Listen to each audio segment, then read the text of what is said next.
Hello? Hey. All right, so my name is Alex Knott. So I'm here to talk about the water issues in northern reserves.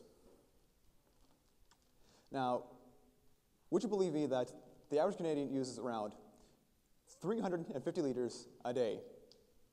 That is a bathtub and a half. Now, what the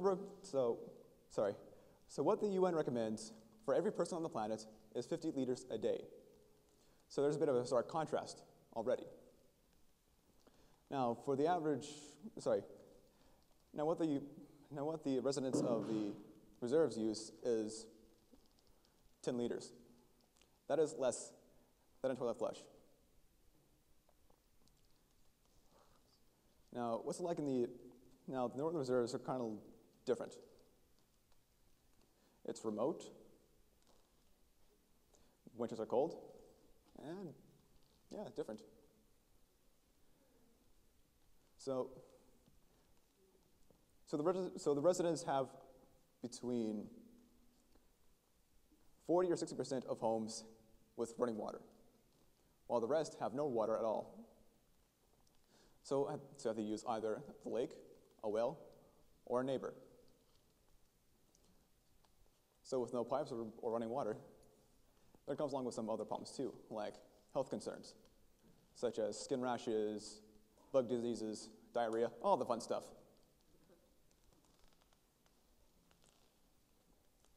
So, yeah.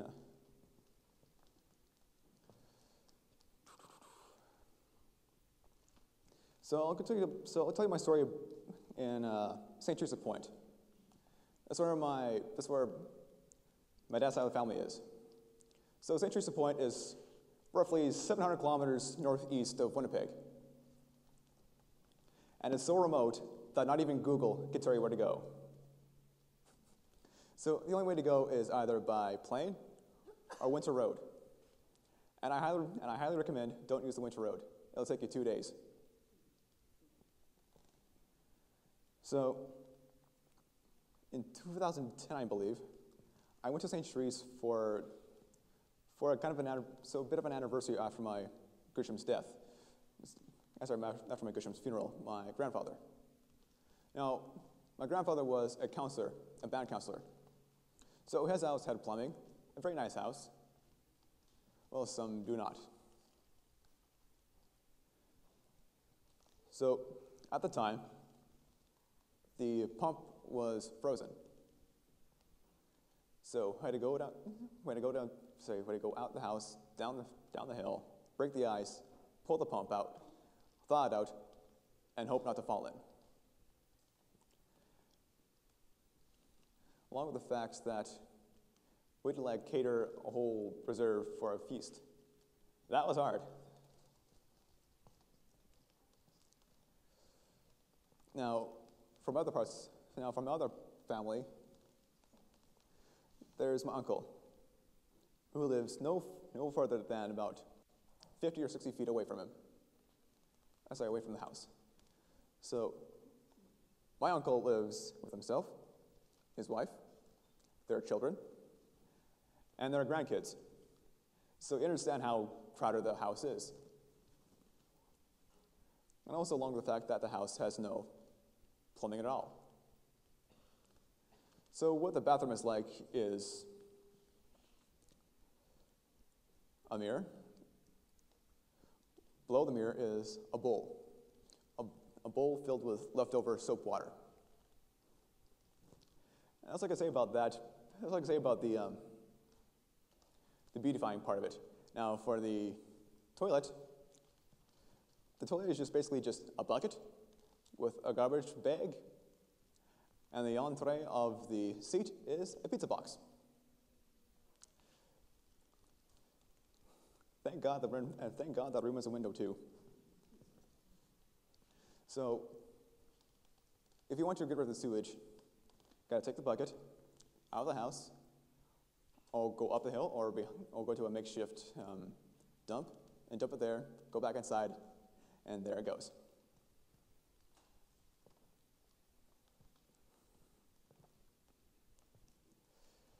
Now, for bathing is a bit different.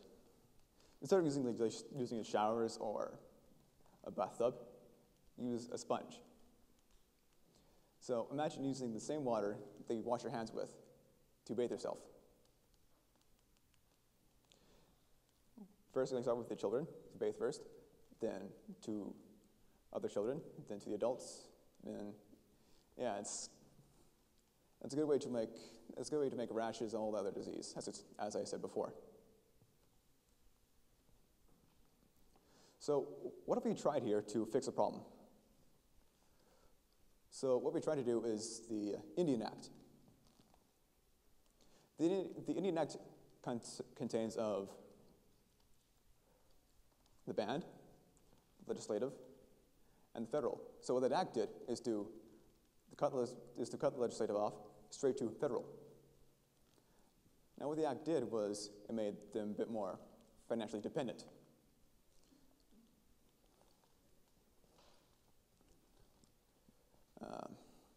Another thing we try to do is the freighting companies. Again, the communities are pretty much remote, so they use trucks to go to the winter road, which is pretty much dangerous. Which is pretty much dangerous already. Not to mention, very expensive.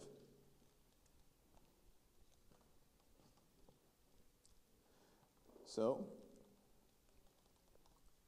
there are other places that have the same kind of problems. The same dynamic. So I'm going to talk about the other country here, another Commonwealth country, Australia. Now, Australia had two indigenous groups. One, the Aborigines, and the other, the Islanders. Now, the Aborigines are namely nomadic, while the Islanders are mainly just islanders. So what the government tried to do is try to give the Aborigines houses. They did not like that at all. So the average lifespan for a house is either 5 years to 10 years. While the Islanders liked it. So in order to fix the problem, the Australian government gave them communal shelters, wells, even bathrooms. So the context here is find a solution that's relevant to our culture.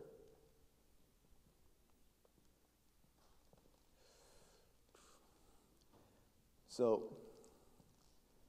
there's a story in British Columbia where a reserve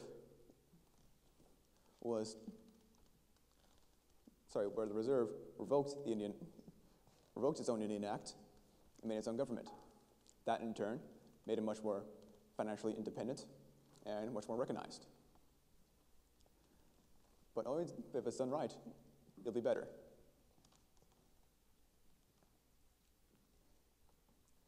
So how do we fix it?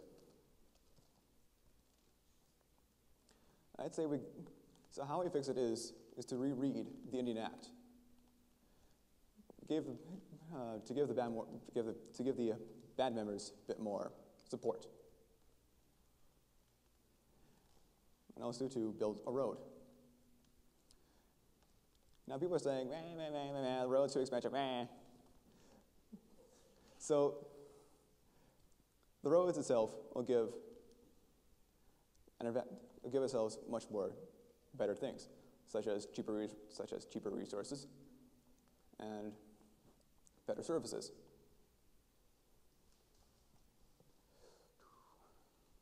So for now, the road connects to only 2 northern reserves. Well, that's just the start of it anyways. So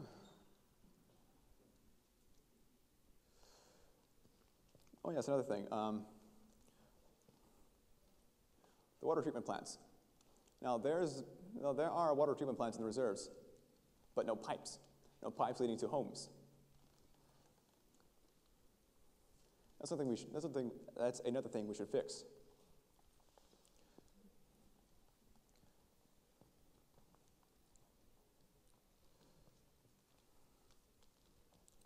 So we could train people. So we could train people to build these pipes, install them, and these coaches and these communities will be better off.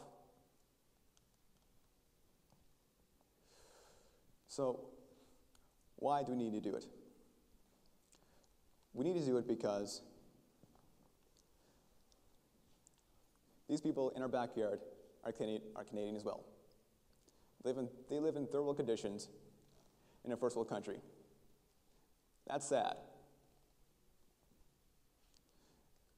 The whole water issues thing has been old news. There's been like a One Big Free Press campaign called No Running Water.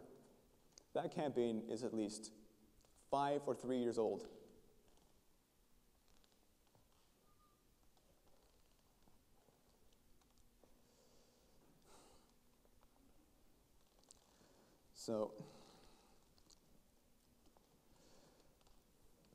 So to finish off this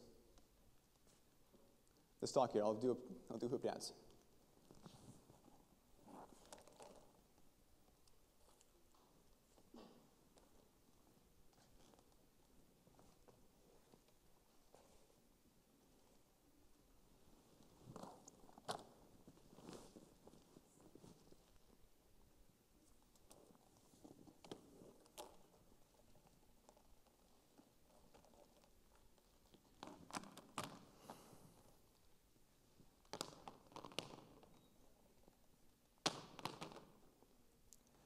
Now, reminder, I didn't do this dance in a long time, so forgive me, I'm a bit rusty.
special treat to have two dancers in this territory.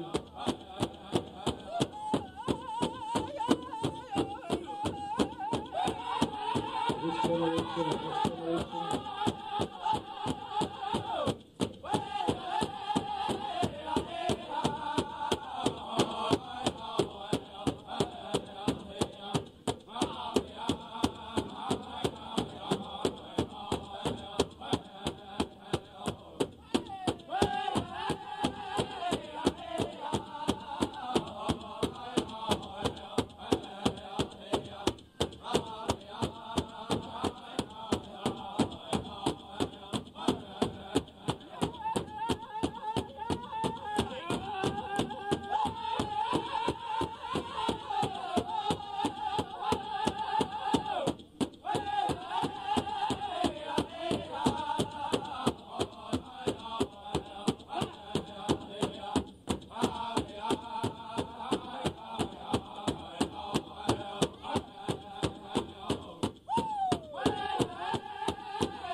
So, remember, these are people in a backyard living with rural conditions for a very long time. As the saying goes, out of sight, out of mind. So I implore you to go for a change. Thank you.